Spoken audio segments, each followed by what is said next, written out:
তো কেকেআরের নতুন মেন্টর হলো Dwayne Bravo.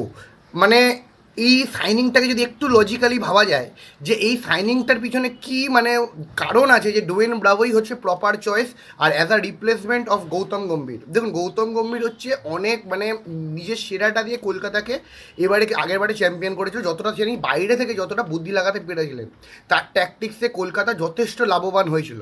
But Dwayne Bravo কতটা কি করতে পারবে দেখুন, যদি আমি বলি যদি লজিক্যালি আগে যদি লজিক্যালি ভাবা যায় তাহলে ডোয়েন ব্রাভো হচ্ছে বিশ্বের এমন একটা প্লেয়ার যে সব জায়গায় টি-20 খেলেছে, বিভিন্ন লিগ খেলেছে, বিভিন্ন প্রিমিয়ার লিগ খেলেছে।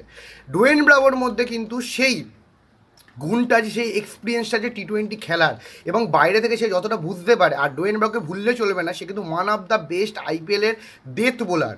সেটা আমরা তার স্লোয়ার ইয়র্কার, স্লোয়ার বাউন্সার এগুলোতে কিন্তু বোলাররাও সুবিধা পাবে। তো আমার মতে এটা ভালো signing as a mentor Dwayne Bravo.